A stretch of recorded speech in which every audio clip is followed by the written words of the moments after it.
Hola, hola, buenos días.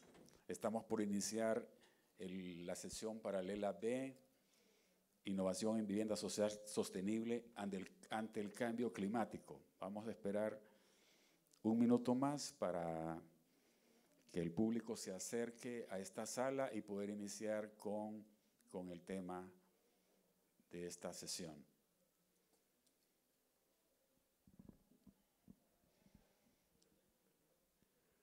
En lo que se acerca el público, recordarles que en la agenda de la app que tenemos en la app pueden buscar esta sesión y dentro de la sesión hay un espacio para preguntas en donde ustedes pueden hacer las preguntas que ustedes consideren necesario para cada uno de los panelistas o preguntas en general. Así que les invitamos a que ingresen a la aplicación y busquen la sesión paralela B.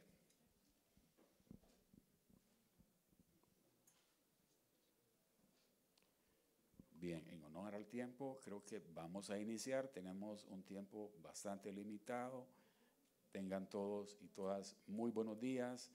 Este es el panel dedicado a innovación en vivienda social sostenible ante el cambio climático. Muchas gracias a todos por su participación en esta sesión y también a los panelistas invitados. Muchas gracias por su participación y contribución a esta temática. Quiero mencionar que este panel es auspiciado por Hábitat para la Humanidad de El Salvador y tiene como propósito compartir experiencias innovadoras en vivienda social sostenible para la mitigación y adaptación inclusiva ante el cambio climático. Como mencionaba al principio, ustedes pueden ingresar a la aplicación, a la sesión paralela B y desde ahí pueden hacer sus preguntas. Los panelistas que ahora nos acompañan, tengo el honor de presentarles a Ana María Landaeta. Ella es especialista técnica, líder del Consejo Colombiano de Construcción Sostenible. Además, nos acompaña Julio Argueta, coordinador de construcción de Hábitat para la Humanidad El Salvador. También nos acompaña Liliana Campos, directora de proyectos en la Cooperación Técnica Alemana, México.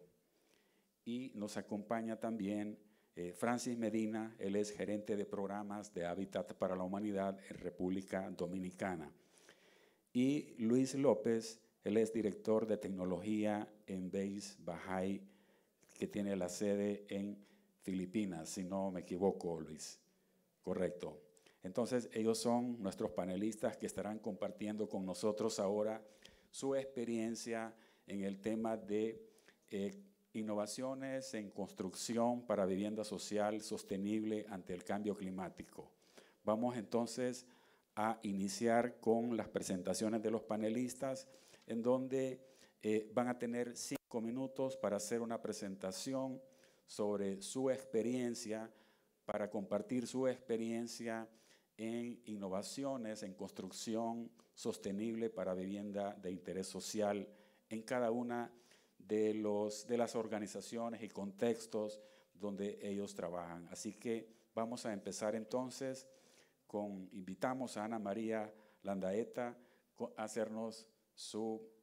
a compartir su experiencia con nosotros. Adelante, Ana María.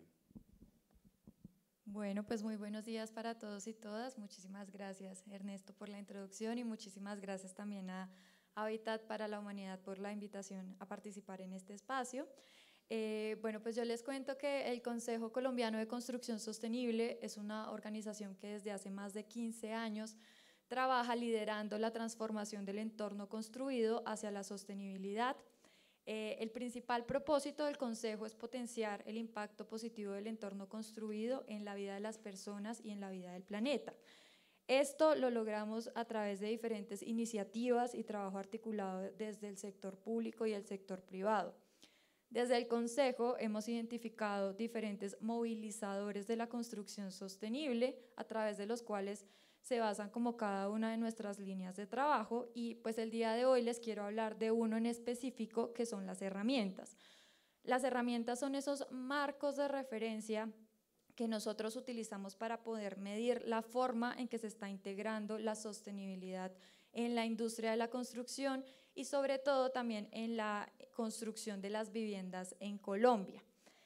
Quiero hacer un poquito más de énfasis en nuestra herramienta Casa Colombia. Casa es un sistema de certificación creado por el Consejo Colombiano de Construcción Sostenible con un trabajo desde hace más o menos 7 años, que lo que hace es que implementa un esquema enfocado en el usuario final que busca la construcción de viviendas sostenibles y saludables.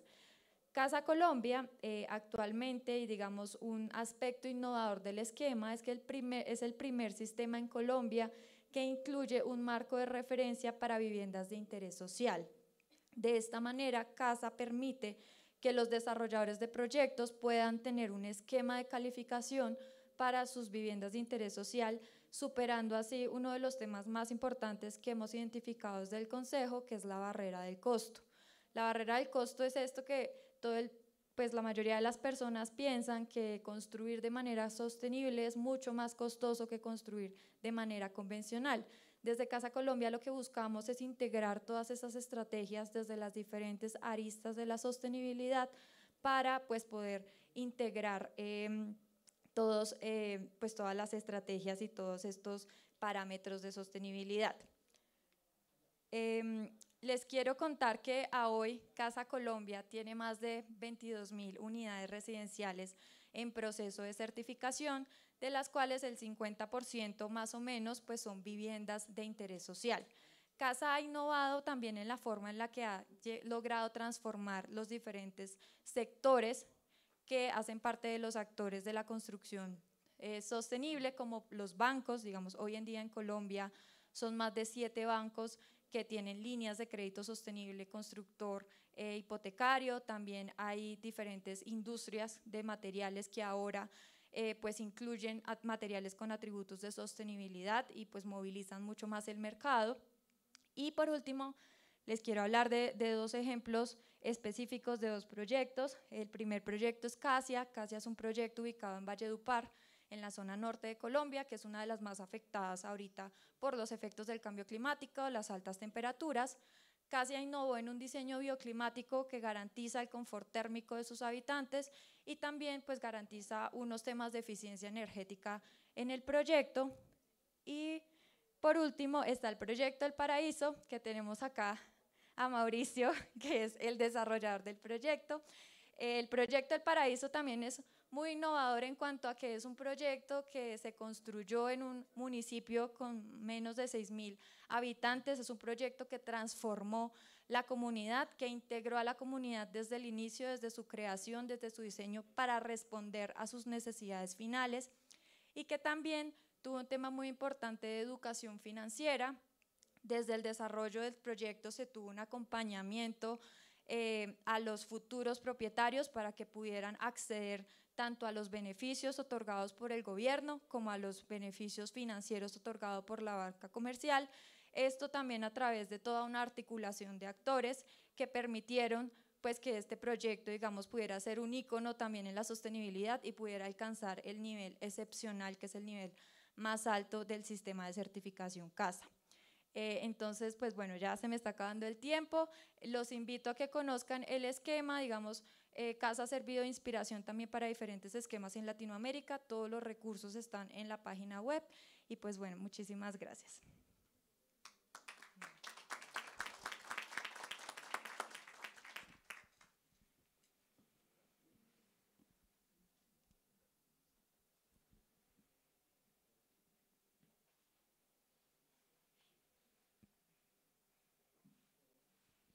Bueno, buenos días. Vamos a esperar la presentación. Gracias.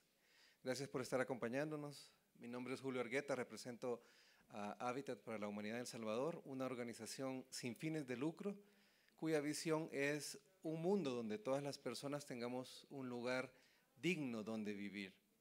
Creo que eso hace mucha relación con el tema del cambio climático, se refiere al mundo. Nosotros queremos mejorar el mundo a través de la vivienda.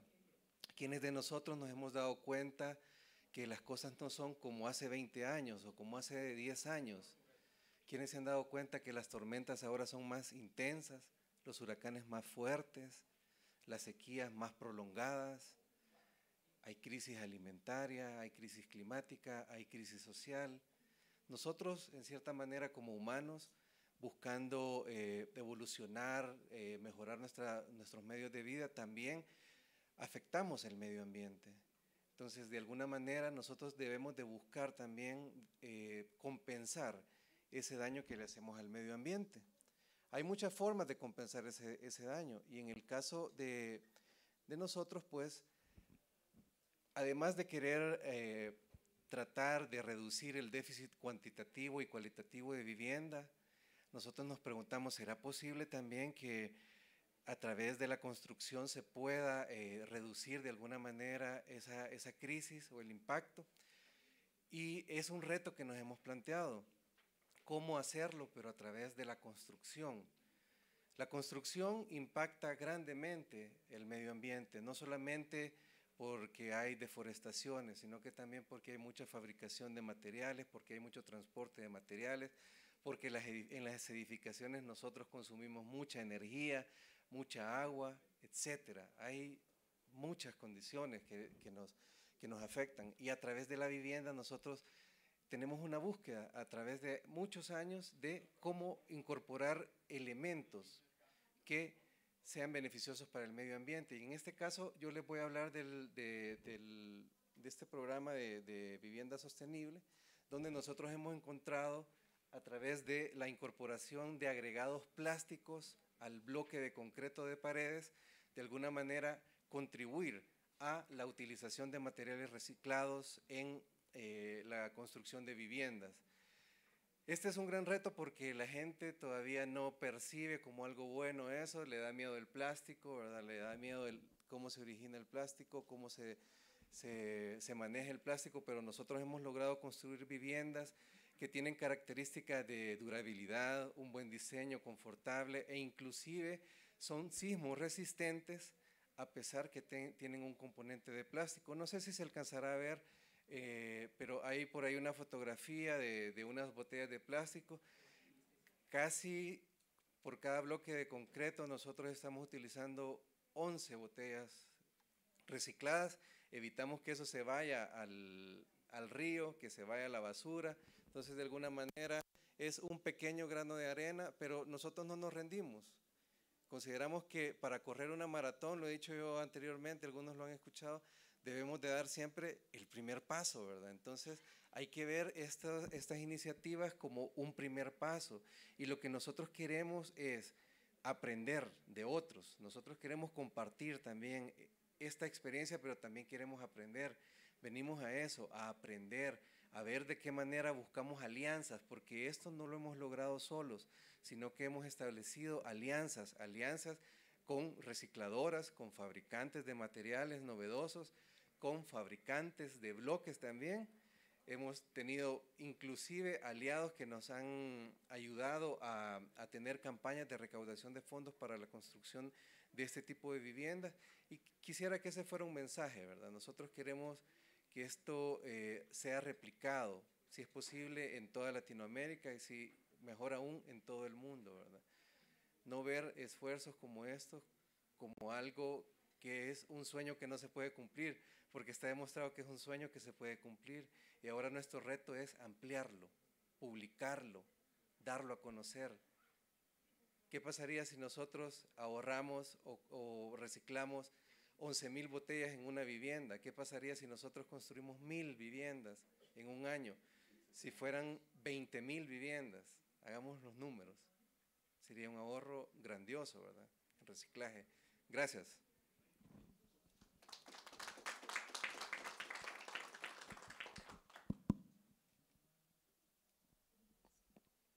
Hola, ¿qué tal? Buenos días. Yo soy Liliana Campos, soy directora de proyectos en la cooperación técnica alemana en la GIZ México, en donde hemos cooperado con el Gobierno de México desde hace más de 13 años en la evolución de la vivienda sustentable en el país. Y lo que les quiero comentar hoy es cómo a través de 4 ejes hemos fomentado, junto con nuestros socios, la innovación en la vivienda, a través de la digitalización, la tecnología, la inclusión social y también el financiamiento. No sé si están ustedes en el conocimiento de que México fue el primer país que metió una NAMA, una National Appropriate Mitigation Action, es un mecanismo de financiamiento de vivienda sustentable. México es el primer país que tuvo esta NAMA de vivienda que canalizó fondos internacionales precisamente para implementar estos proyectos. ¿Cómo se hizo eso? A través de la cooperación técnica alemana, desde la digitalización, desarrollamos herramientas para la evaluación energética de las viviendas, desde hojas de cálculo, softwares, para poder ex ante, es decir, en la etapa de proyecto, evaluar cómo el diseño arquitectónico, el diseño bioclimático, el tipo de materiales y de instalaciones iban a impactar el consumo de energía y el confort de esas viviendas. Estas herramientas se transversalizaron a través del sector de la vivienda en México y en la vivienda de desarrolladores, es decir, en la vivienda comercial, se hizo una buena campaña de capacitación para usar estas herramientas.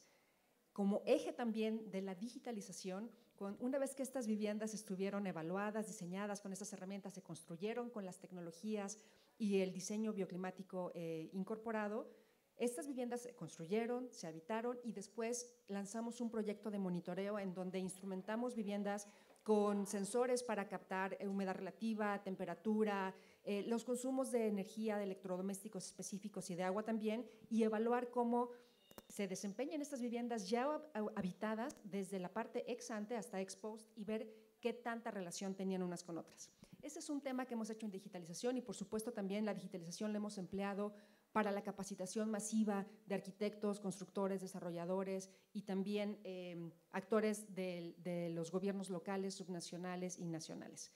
Desde la parte de tecnología hemos impulsado tecnologías adecuadas que además de incrementar la habitabilidad de las viviendas tengan una aceptación y una adecuación cultural. El día de hoy, en el concurso de prácticas innovadoras, tenemos una iniciativa que ha sido seleccionada en la categoría de Shelter Tech, que les invito a todos, entren ahorita en su app y voten por ella. Tenemos aquí a la directora del fideicomiso, Aida Castaño, que es nuestra contraparte en el norte del país, en donde tenemos temperaturas de, no me dejes mentir, Aida, 50 grados, podemos llegar en Mexicali. El aire acondicionado es una necesidad, no es un lujo, simplemente no hay condiciones de habitabilidad si no hay aire acondicionado. Con esta iniciativa nosotros hemos intervenido también viviendas existentes. El primer proyecto que les platiqué era más enfocado hacia vivienda nueva y esta es la rehabilitación energética de viviendas existentes para mejorar las condiciones de confort a través del fideicomiso y del programa de ahorro sistemático integral. Busquen la categoría, se llama financiamiento para la vivienda y ese es el tercer punto que quiero tocar. No hay solución técnica o de diseño arquitectónico que se pueda aplicar si no hay financiamiento dirigido para poder implementar esa tecnología o esa solución de diseño. Esto quiere decir que el financiamiento climático se tiene que movilizar a través de una comprobación de que la tecnología que nosotros estamos aplicando en la vivienda de verdad está ayudando para la mitigación y adaptación al cambio climático. Los mecanismos de financiamiento son importantísimos para tomar en cuenta en el sentido de los perfiles de las personas que pueden acceder a estas tecnologías. Es decir, no podemos tener muchísimo dinero aplicado en tecnologías y que al final la gente no pueda pagarlo o el desarrollador no lo pueda pagar. Y como última eje de esta innovación que hemos impulsado en México está la inclusión social.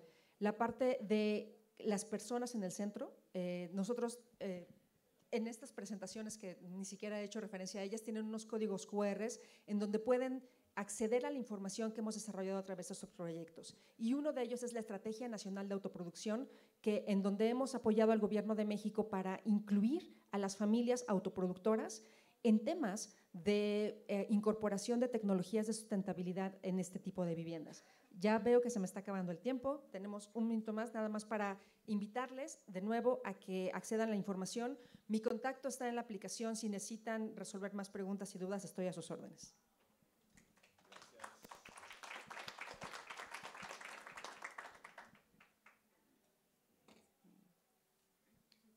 Bien, buenos días. Yo les estaré hablando de lo que es el uso de plástico para la construcción de viviendas. Me gustaría primero darle una inducción. Yo vengo de República Dominicana. República Dominicana es un país donde tenemos un déficit habitacional de 2.2 millones de viviendas, de las cuales el 1.3 millones corresponde al cualitativo y el resto al cuantitativo.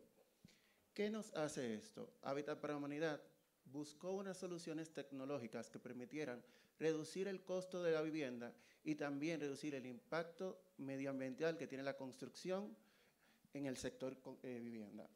Para ello, utilizamos varios modelos, desde utilizar paneles de ferrocemento, formaletas, paredes de poliestireno expandido y, por último, el uso de plástico, el cual sirvió como un buen elemento para construir viviendas. ¿Qué retos encontramos? ¿Cómo llevar esto a las comunidades? Regularmente las comunidades de República Dominicana no están acostumbradas a uso de tecnologías que no sean tradicionales, el bloque. Por lo que tuvimos que llevar a hacer grupos focales, varios diseños y hasta pruebas en campo, a ruptura, a fuego, a sensación térmica de este tipo de tecnología.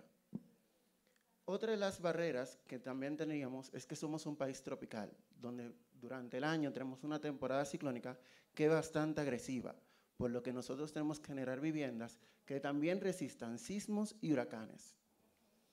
Como pueden ver en las imágenes, este es el tipo de vivienda que nosotros desarrollamos. Este es un piloto, donde la estructura está formada por madera y se utiliza el plástico como recubrimiento. Este plástico generó que pudiéramos tener sensaciones térmicas hasta de 7 grados entre el exterior y el interior de la vivienda. Una vez desarrollado este piloto, decidimos buscar un lugar donde hacer una aplicación. Tuvimos la oportunidad de encontrar un proyecto donde ya había una comunidad que ya tenía cierto impacto ambiental, ya que habían sido intervenidos con la instalación de un sistema energético a través de paneles solares, por lo que la base ambiental estaba en la comunidad y nos permitía entrar a este tipo de tecnologías. En esta comunidad pudimos desarrollar aproximadamente 50 viviendas, lo que nos permitieron reutilizar 300.000 libras de plástico de la República Dominicana. Y también darle acceso a esta comunidad a agua y otro tipo de servicios. Como pueden ver, ese es el tipo de vivienda que les estoy hablando. En el exterior estarían las tablas plásticas. Estas tienen un color negro, que es porque el plástico no es clasificado, pero si vemos en esta imagen anterior, podrían ver que también se pueden hacer en otros colores. Uno de los retos también que nos llevó a este tipo de proyecto era la aceptación a nivel gubernamental.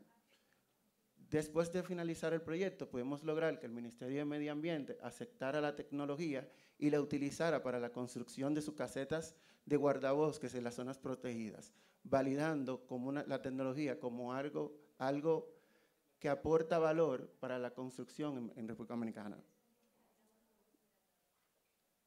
Creo que está aquí. ¿Sí?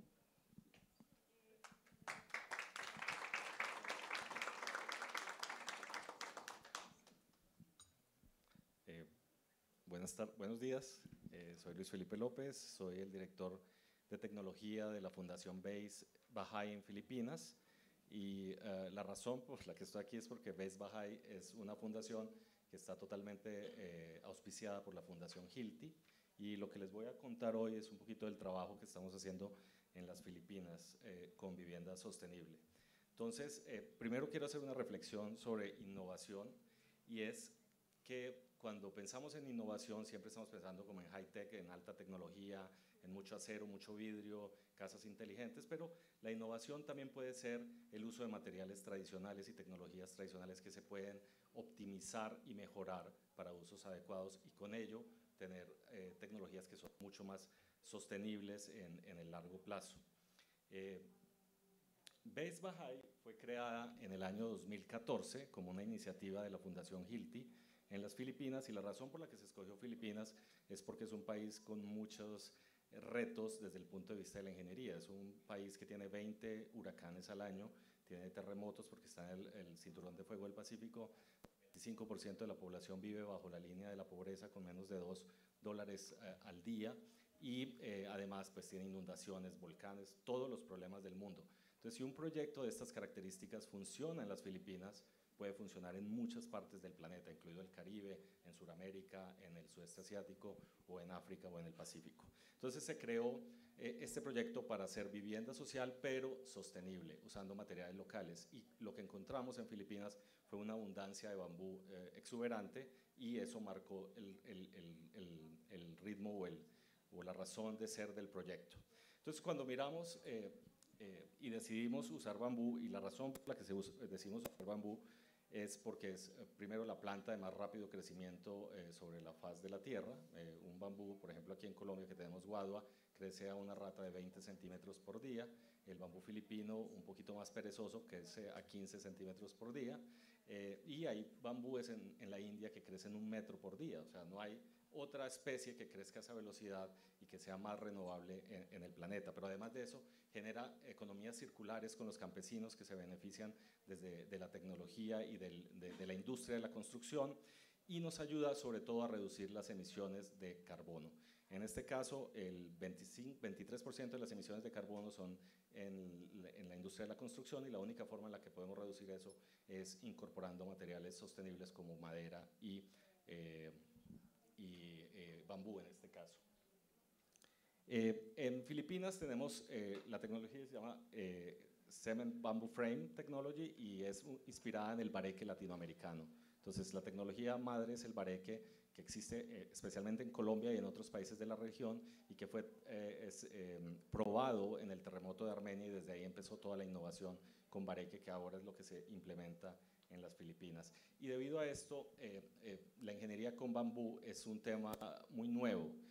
La humanidad ha vivido en casas de bambú por milenios, pero apenas estamos haciendo investigación hace 20 años. Empezamos más o menos en la década de los 90, y ahora en los últimos 20 años se ha hecho muchísima investigación, pero todavía hay muchos temas que se deben investigar, y por eso creamos el Laboratorio de Innovación de BASE. Este es un laboratorio de materiales y de estructuras ubicado en las Filipinas, y que trabajamos con estudiantes, 7 universidades filipinas, 7 universidades internacionales, incluyendo la Universidad del Valle en Colombia, pero universidades como la Universidad de Pittsburgh en Estados Unidos, la ETH en Suiza, pero además otras organizaciones como ARUP también colaboran con nosotros, y aquí se trabaja con estudiantes de todo el mundo haciendo investigación para lograr obtener pues, los resultados y mejorar desde el punto de vista de ingeniería, y promover el desarrollo de códigos de construcción con bambú, porque la parte legal es muy importante. Sin tener reglamentación es imposible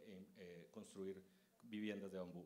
Ya para terminar, en Filipinas hemos hecho alrededor de 1.300 casas en diferentes islas, y además tenemos un proyecto piloto en Nepal donde ya hemos hecho 300 casas adicionales, y pronto vamos a empezar otro proyecto en la isla de Fiji donde vamos a hacer 500 edificaciones. Muchas gracias.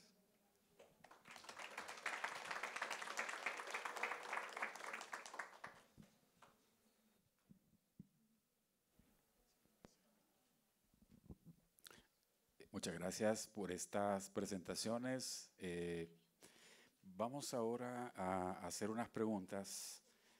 Vamos a preguntar en el orden en que han presentado los panelistas, y comienzo con Ana María. Ana María, tú has mencionado en tu presentación que hay una percepción en que implementar estrategias de sostenibilidad en vivienda social representa también un reto en costos.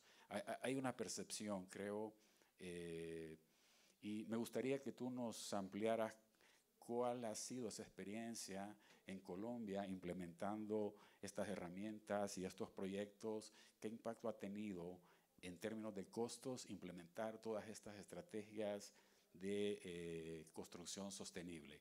Si se han superado esas barreras del costo, o ¿qué nos puedes explicar en este tema que es tan sensible para todos, el tema del costo en construcción sostenible? Bueno, pues desde el trabajo que hemos venido desarrollando desde el Consejo hace pues 15 años, digamos, se ha logrado movilizar mucho más pues todos los actores de la industria, ¿no? De pronto hace unos años era muy difícil encontrar un material que tuviera atributos de sostenibilidad, pero que fuera viable financieramente para los proyectos. Hoy en día todo ese mercado se ha movilizado y es posible encontrarlo, es posible construir viviendas y digamos, lo que se busca desde el Consejo es que desde el diseño y desde las fases tempranas se integren todas las estrategias de sostenibilidad en los proyectos. Esto hace que realmente los sobrecostos sean muy pocos. Realmente en estudios que hemos realizado hemos encontrado que los sobrecostos de proyectos que implementan estrategias de sostenibilidad en fases muy tempranas llegan a ser del 1 al 2% máximo y que los retornos de esas inversiones adicionales pues también se dan en periodos de tiempo muy cortos. Entonces eso junto con toda la articulación que hay desde la banca con sus incentivos financieros, sus tasas de crédito verdes, desde el gobierno con los subsidios, con los incentivos tributarios a proyectos de construcción sostenible, pues generan como todo ese escenario y ese ecosistema para que construir vivienda social sostenible sea posible en el país. Gracias. Muchas gracias, Ana María. Luego vamos a estar regresando sobre esta temática y lo que ustedes nos han comentado en sus presentaciones. Julio, quisiera preguntarte cuáles han sido las principales barreras o retos que se ha enfrentado en esta implementación de utilizar plástico reciclado convertido en un insumo para producir vivienda social a través del plástico reciclado. ¿Cuál ha sido la principal barrera o los retos que se han encontrado al implementar esta tecnología? Gracias por la pregunta. Creo que retos hemos descubierto bastantes en todo el trayecto. El primer reto ha sido encontrar esas alianzas, esas empresas o esas compañías interesadas en incidir en el tema de la sostenibilidad o de la reducción del cambio climático. La búsqueda de un fabricante de materia prima, la búsqueda de alguien que se anime a fabricar ese producto y hacerle pruebas de laboratorio y que se encuentre que no es a la primera mezcla que se logra exactamente el material que cumple las normativas. Ese fue un reto, ¿verdad? Necesitábamos a alguien realmente comprometido. Otro reto es el usuario final de las viviendas. Cuando se les dice su bloque o su vivienda va a llevar un componente de plástico reciclado, se arma un panorama de que la gente se imagina que el bloque es todo de plástico, que la gente se imagina que se le va a quebrar la casa, que no es sismo resistente. Entonces, ese es un reto para nosotros también, cómo ganarnos la confianza del usuario final, cómo explicarle, cómo invitarlo, cómo hacer que ellos también se comprometan a contribuir a este tema de reducir el impacto de lo que los humanos hacemos al medio ambiente, ¿verdad? Ese es otro reto. También no se me puede quedar mencionar el reto a partir de ahora, digamos.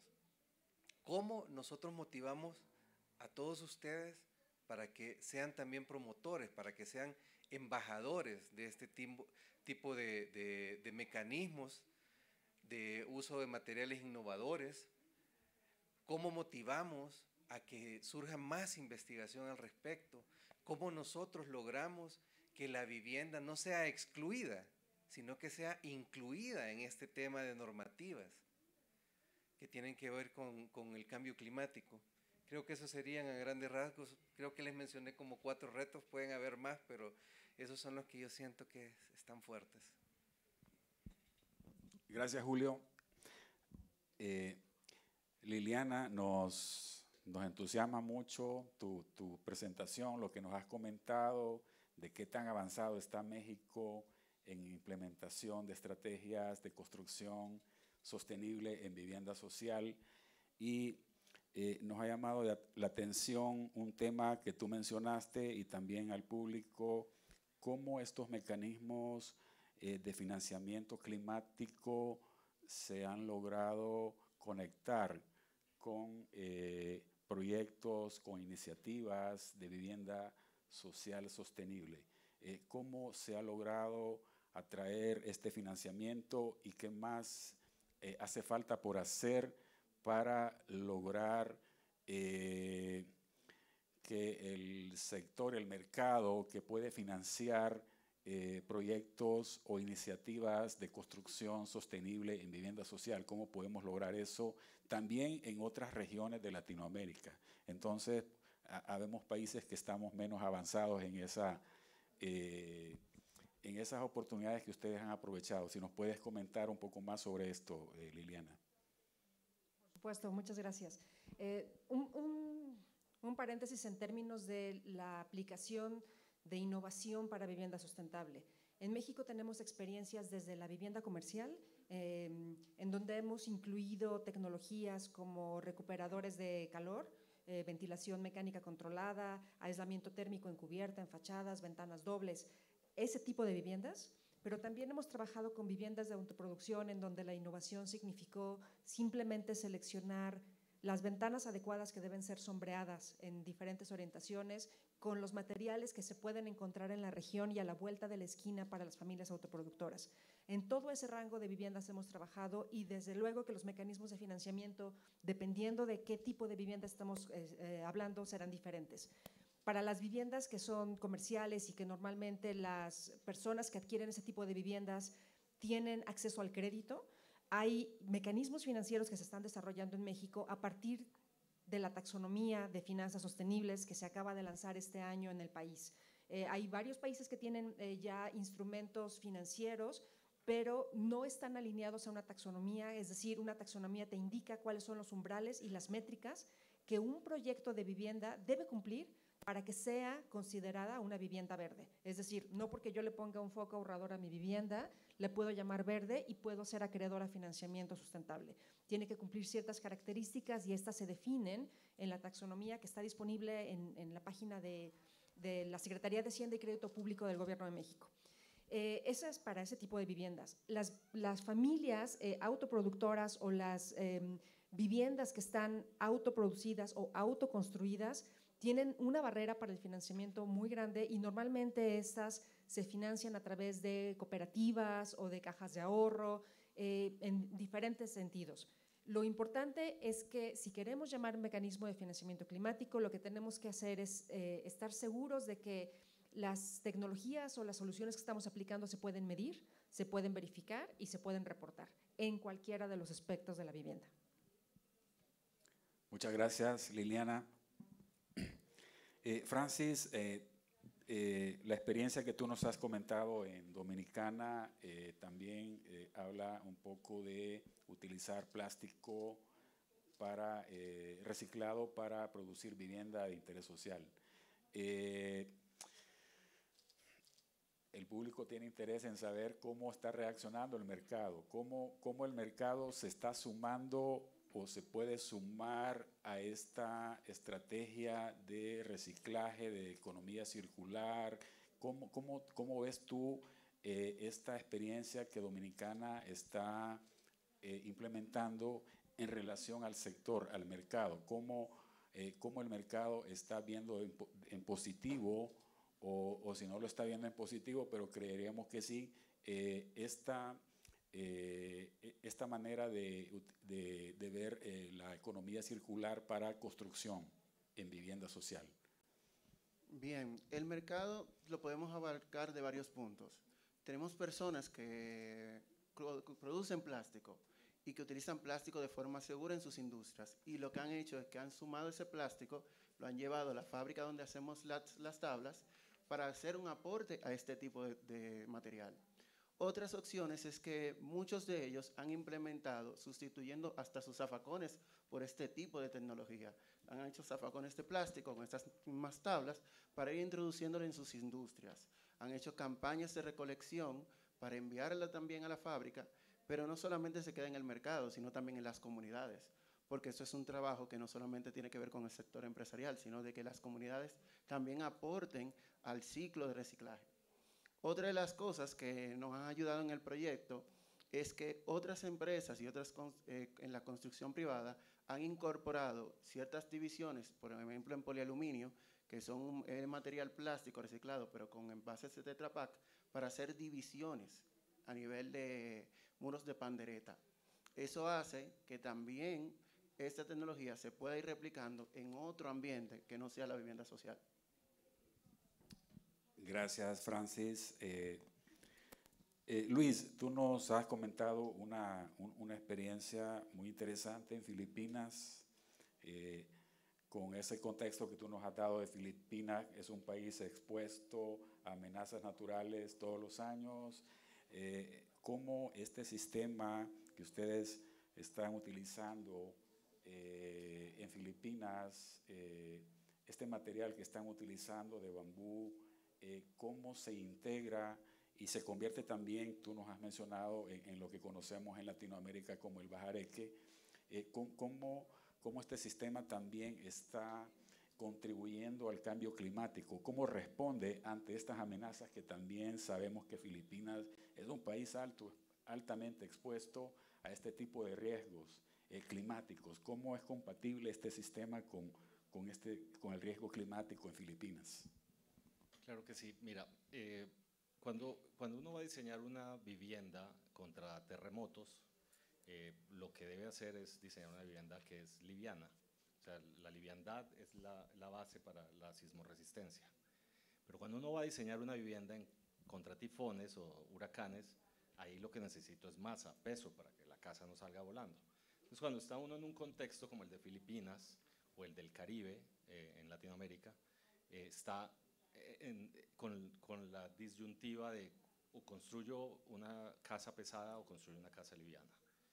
Y el bareque encementado, como lo conocemos en Colombia, y bareque tradicional en otros países, tiene esa particularidad que no es tan pesado como la mampostería, pero no es tan liviano como la casa de madera, totalmente hecha de madera.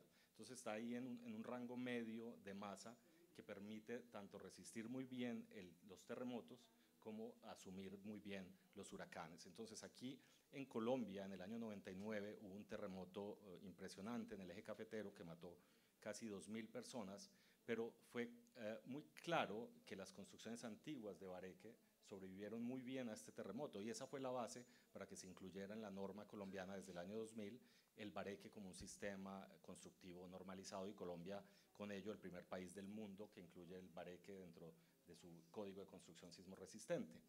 Pero cuando llevamos esto a Filipinas nos dijeron, bueno, muy buenos los terremotos, pero ¿qué tal los tifones?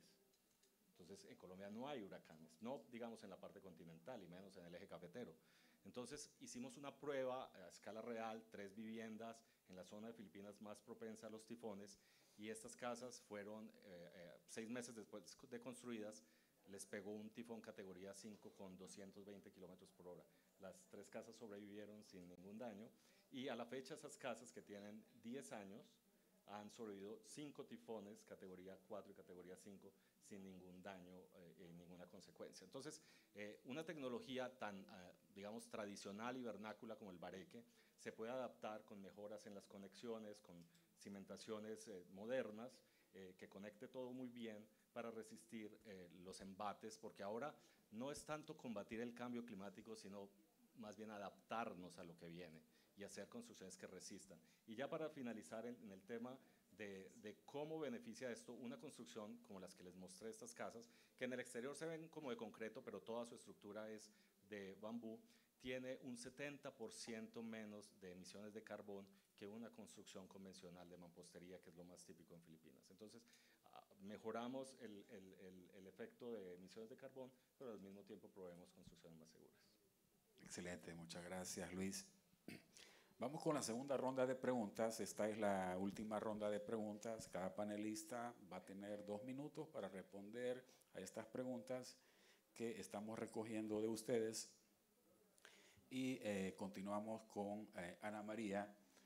Tú nos has mencionado en tu presentación un marco de herramientas que se están implementando para la construcción sostenible en vivienda social. También nos has mencionado que hay alrededor de 22.000 viviendas que están en un proceso de certificación. La pregunta va en la línea de cómo estas tecnologías, este marco normativo, de estrategias de sostenibilidad es compatible con las comunidades, con las personas, cómo las personas, las comunidades asimilan este marco normativo, estas tecnologías para hacerlas sostenibles. ¿Cómo prevén ustedes que esta estrategia también incluye a las personas y a las comunidades para que sean estrategias sostenibles? Bueno, pues desde Casa Colombia, que es un marco voluntario realmente creado por el Consejo, se miden diferentes dimensiones de la sostenibilidad. Una de ellas, y algo que hace también único al sistema, es que tiene un tema de valor social. Dentro de este valor social lo que se busca es que desde la construcción de las viviendas se integre a las comunidades, que los futuros usuarios finales puedan retroalimentar el diseño. Digamos, desde casa se promueve mucho esto. También se busca que desde las comunidades pues, se eduquen, digamos, para una apropiada operación sostenible del proyecto. Entonces, desde casa, por ejemplo, se pide mucho el tema de entregar un manual a los propietarios, de hacer capacitaciones, de hacer un acompañamiento para que no sea solamente entregarles la vivienda, sino acompañarlos durante su operación y decirles las mejores prácticas en un lenguaje muy sencillo para que ellos puedan involucrarse con tener hábitos de vida saludable. Desde el Consejo también buscamos mucho el tema de sensibilización. Digamos, Casa es un esquema enfocado en el usuario final, en responder a sus necesidades y en poder crear esa sensibilización de todas las personas, que igual pues todos desde pequeños pasos pues podemos lograr también grandes cambios en torno a sostenibilidad y a mitigación del cambio climático. Entonces eso es lo que buscamos también, orientar a los desarrolladores de los proyectos para que lo puedan implementar de la mejor manera. Gracias. Gracias, Ana María. Julio, continuando con lo que tú nos has comentado sobre la experiencia en El Salvador de utilizar plástico reciclado para producir vivienda de interés social. Nos preguntan del público cómo debería de ser la propuesta de construcción sostenible para comunidades rurales. ¿Cómo debería de ser esa propuesta comparada con la propuesta para comunidades más en las zonas urbanas? ¿Qué diferencias podrían haber en esta estrategia de construcción sostenible para llevarla a las comunidades rurales? ¿Qué retos habría que superar? ¿Qué nos puedes comentar? Bueno, muchas gracias por la pregunta, y realmente es complejo, porque no podemos nosotros generar un modelo o un material o una estrategia que es aplicable en todas las regiones de un mismo país. Puede ser que la vivienda que diseñamos para construir en una zona montañosa no sea la mejor opción para una zona costera. Por eso no hay una fórmula. Creo que lo que siempre va a ser un requisito es que tengamos un análisis previo del sitio, de las condiciones y de las posibilidades también de las personas a quienes vamos a atender, porque hay muchos elementos que pueden convertir a una vivienda en un sistema sostenible, pero tenemos el tema del costo también como una variable que no podemos dejar de tomar en cuenta. Menciono esto porque es conocido que en la zona rural a veces las viviendas son, digamos, con materiales precarios o con sistemas constructivos distintos al área urbana. Entonces es necesario evaluar realmente. No se puede crear un modelo, y me voy a atrever a decirlo, que el modelo que tenemos en El Salvador puede ser que no encaje en México, que no encaje en Colombia. Creo que lo más importante es que los profesionales o los encargados de diseñar visitemos el sitio y hagamos una solución a la medida, como que fuéramos sastre, ¿verdad? Que hagamos una solución a la medida de acuerdo a las condiciones de cada sitio donde se quiere implementar la vivienda sostenible. Gracias, Julio. Liliana, me quedó una segunda parte de la pregunta que te hice anteriormente. ¿Cómo trasladar la experiencia de México a Colombia y a otros países que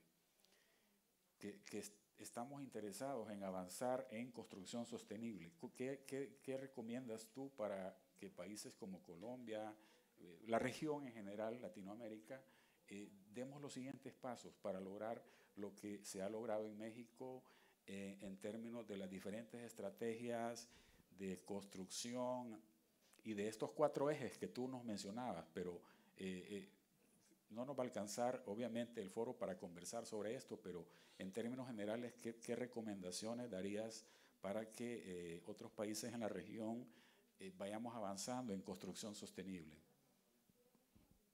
La primera parte yo creo que es el intercambio, ¿no? Y esa es la razón del foro tal vez que estamos aquí, es compartir nuestras experiencias, qué ha funcionado en los países, qué no ha funcionado en los países y cómo lo podemos mejorar.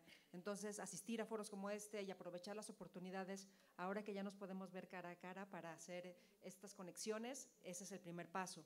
En sentido específico del financiamiento, acabo de checar la app y vi la pregunta, ¿cómo funciona el mecanismo de financiamiento y qué se puede aprender?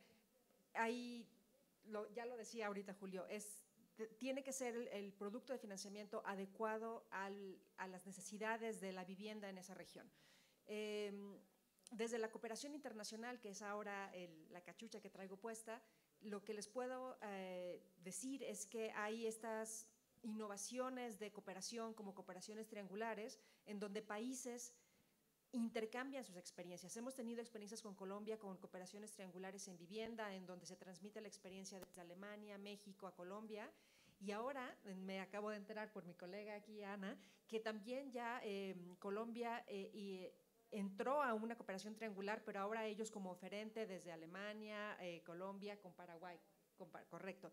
Entonces, este tipo de cooperaciones que la cooperación internacional fomenta utilizan diferentes mecanismos de intercambio de información, de conocimientos, de saberes, que va en todas estas dimensiones de tecnología, de financiamiento, de incluso buenas prácticas para los marcos políticos, ¿no? Y los marcos normativos. Gracias, Liliana.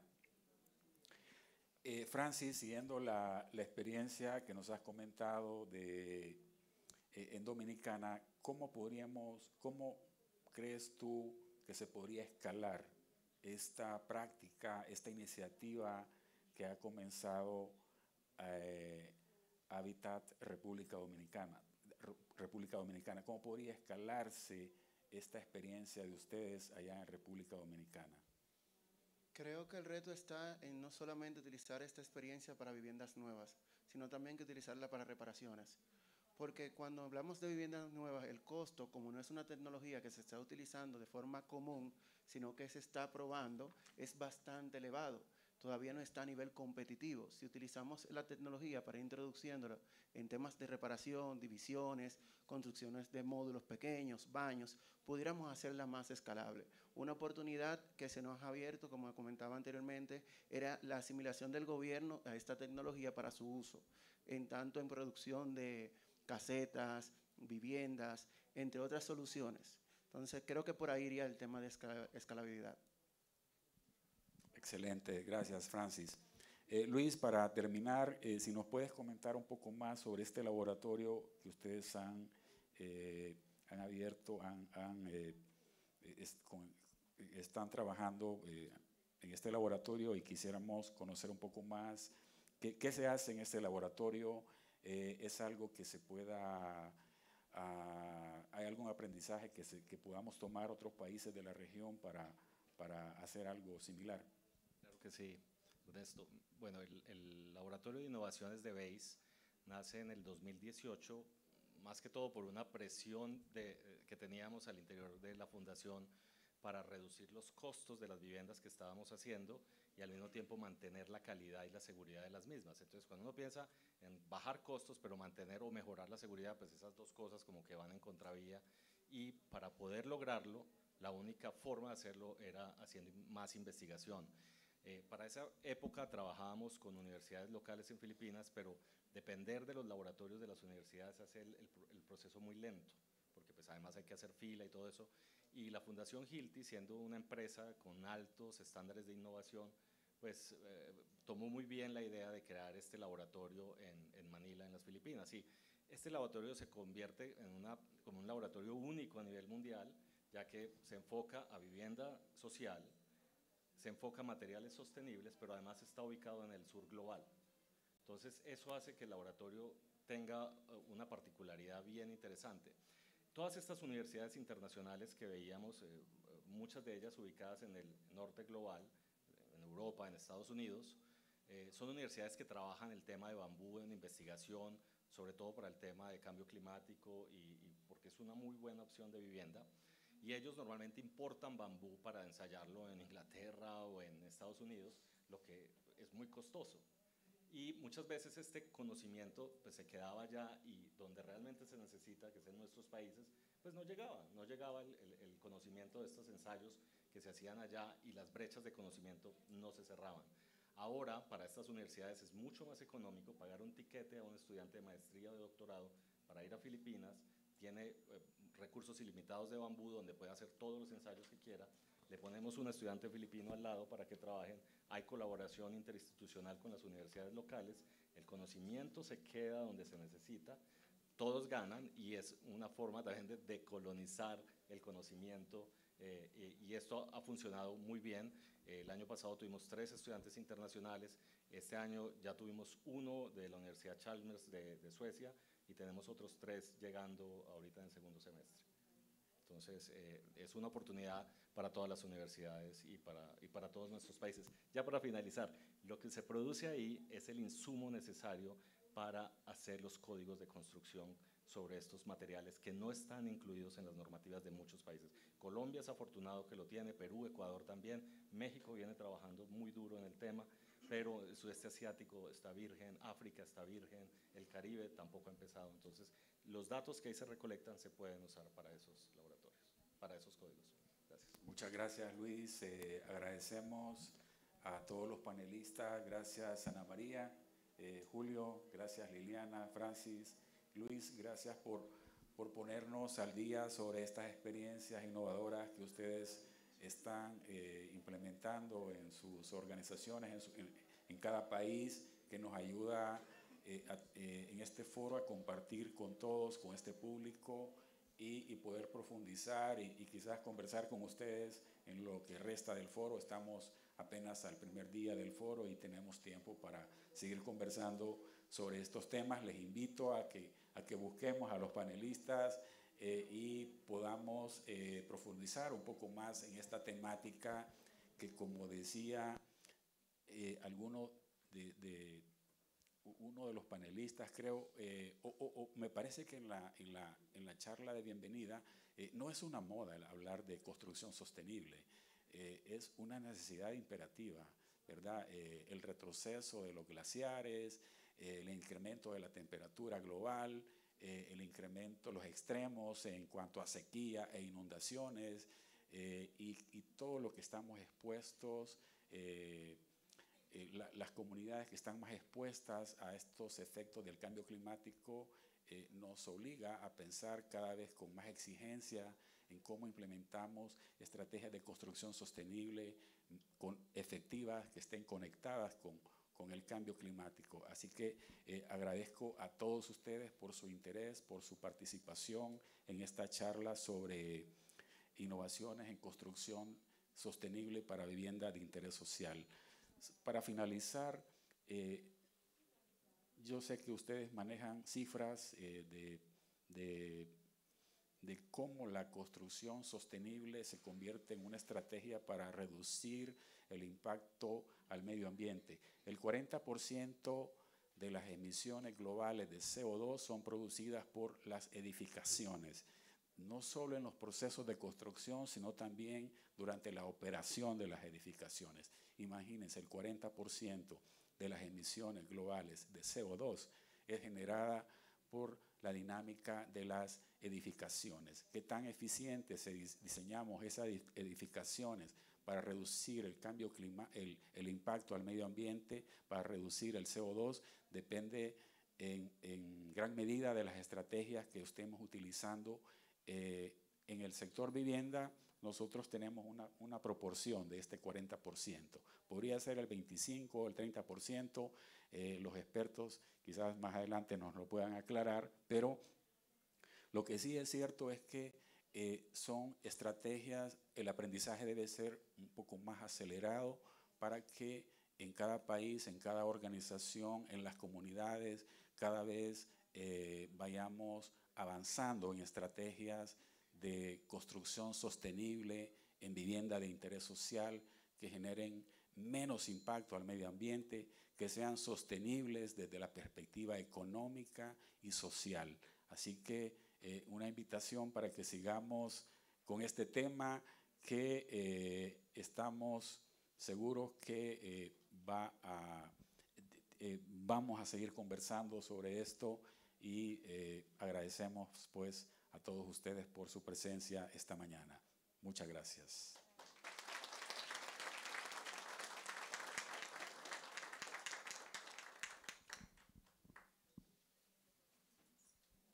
Una fotografía aquí para el panel, ok.